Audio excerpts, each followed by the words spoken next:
สบายดีพ่อแม่พี่น้องเมื่อทุกคนเด้อที่เขามาเบิงมาหาบส้มมื้อนี้หันมาเบิงบ้านสร้างใหม่อีกแล้วเพราะว่าพี่น้องเพิ่นเห็นแฟนอันนี้นอกทานส้มมาแต่ต่างกันว่า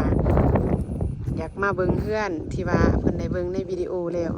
สุดก่อนนะลูกเนาะแต่ก็ได้ว่ามีความสนใจว่าอันเพื่อนอยู่เท็กซัสเนาะราคา200,000ขึ้นไปว่าสั่น200,000ขึ้นไปว่าเป็นจังไดรูปแบบก็ได้ว่าพาเพิ่นมาเบิงเพิ่นมายามหาก็เห็นในวิดีโอ YouTube ที่เอาลงนี่แหละก็ได้ว่ามีความสนใจนะก็พามาเลาะเบิง2-3หลังแหละว่ามันเป็นแบบใดก็สิพาเขามาเบิงอีกหลังตัวนี้หลังก่อนบ่ได้ถ่ายซ้ำยังว่าบัดหลังนี่ก็สิเขามาเบิง4ห้องนอนเพิ่นว่าหลังนี้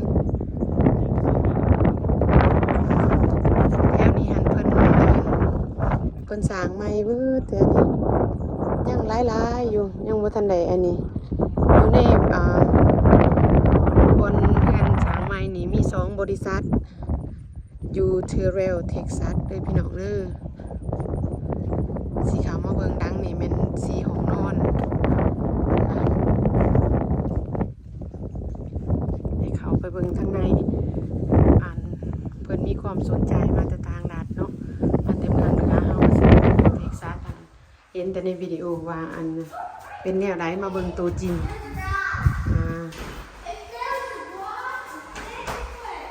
งานเขามาทำอีกสำหรับเพื่อนหลังนี่ก็สิเป็นอันนั้นเป็นห้องนอนเนาะเขามาทำอีกอันนี้เป็นห้องนอนหลังนี้มีโอ้กว้างขวางขนาดพี่น้องงามดีเนาะหลังนี้กว้างคากบ่มากบ่ละเป็นห้องนอนทำอีกต่อมานี่เป็นห้องนอนที่2อีกห้องนี้ห้องที่3ต่อกันเลยเนาะ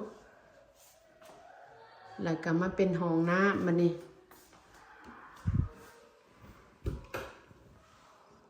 เป็นห้องน้ำหลังนี้กว้างขวางดีเลยพี่น้องเข้ามาเป็นบนใบเกือบใบยังเนาะบนเก็บเครื่องหลังนี้มีอยู่4ห้องนอนแต่ว่าสั่นหนึ่งนี่เม่น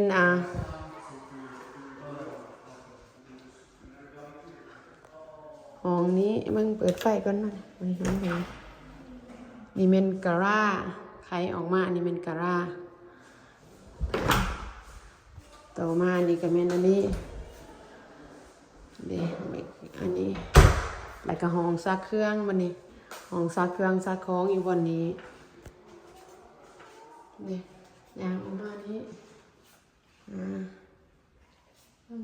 เขามาทำอีกผู้ดีห้องนอนต่อกันเลยเนาะห้องนอนต่อกันเลย3-4ห้องนี่เขามานี่เมนโอ้หลังนี่กว้างขวางโถงงามดีเมนเพื่อนครัวมันนี่เพื่อนครัวหลังนี่เท่าไหร่นะ300,000โอ้340,000บ่หาข่อยมากกวางควงเนาะเป็น4ห้องนอนโอเค4ห้องนอนไปเบิ่งห้องนั้นสิพาพี่น้องไปเบิ่งห้องนั้นมันห้องนี้เป็นห้องนอนใหญ่นี่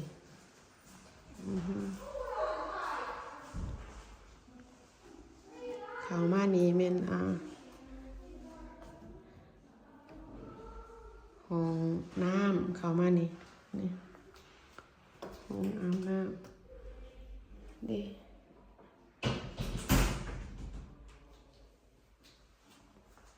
ห้องเก็บเครื่องแล้วก็บนห้องน้ำนี้แบบนี้คักเนาะงามดีหลังนี่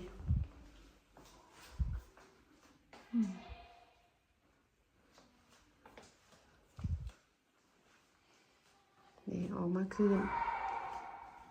ก็เมนอันนี้ห้องรับแขกเพื่อนครัวแล้วก็โตมาเมนเมืองหลังโอ้หลอก ดีโอ้หลังนี่คักดีเบื้องทางหลังสิเป็นแบบนี้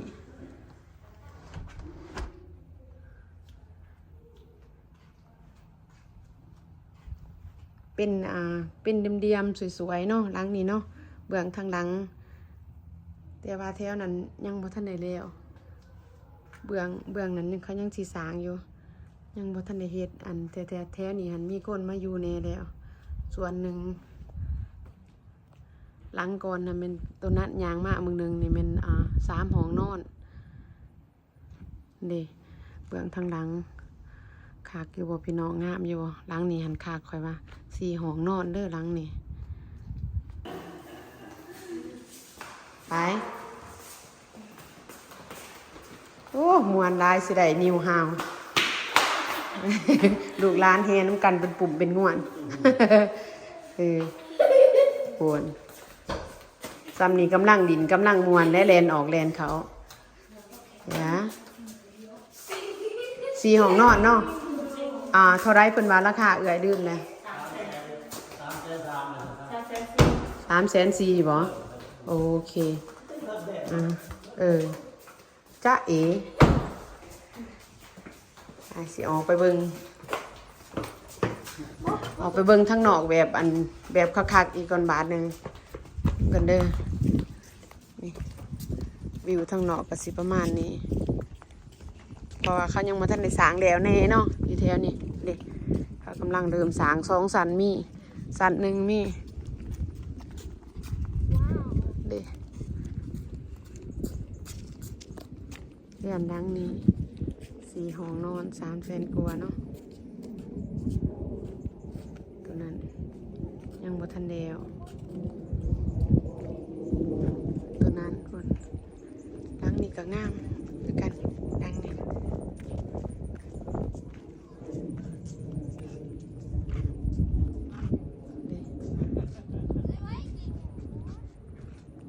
เบิ่งออมแอมไปจอดเบิ่งหลังก่อนหากบ่ได้ถ่ายให้เบิ่ง3 หลังนั้น เพิ่นยังโลมกันเบาเรื่องราคา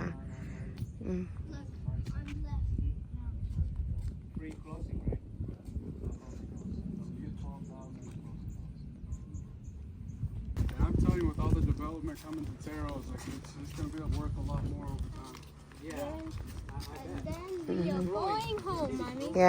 สิพากันเมื่อวันนี้พากันรอเบิ่ง2-3 หลัง Hey, guys! โอ้เวฟอร์มีกายเพิ่นนะลูกชายกระมวลบายบายขอบใจละของฝากของตอด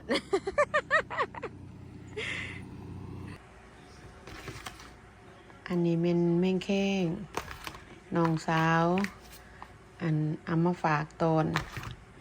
มายามเลยก็เอามาตอนไหลแม่งแข้งอ่อนมาฝากมาตอนขอบใจได้หลายเด้อปลาเด็กไม้เนแล้วก็อีหยังนี่เนาะปลาเด็กอันไหนเดนี่โอไม้คือกันอีก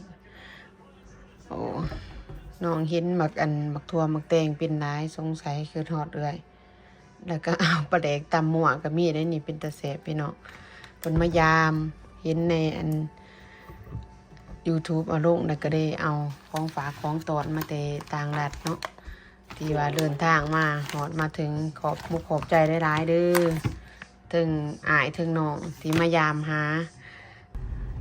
แล้วก็สิพากันขี่รถอันนั้นกลับวันนี้เบิ่งหนทางAnd we are going home. แมนดูพากันขี่โค้งไปว่าหนทางสิออกไปสู่สู่ไฮเวย์ฮะนะในคุมบ้านนี่เป็นแนวใด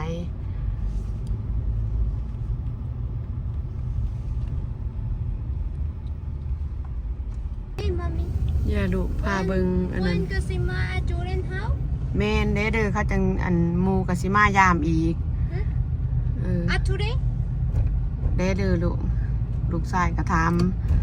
อันเพิ่นมายามแต่ก็อยากให้เพิ่นอยู่น้ำดินน้ำนี่โค้งออกมานี้ดินแถวนี้ยังวางเป่าอยู่ยังสีสางร้ายอยู่แล้วไปส่วนหนึ่ง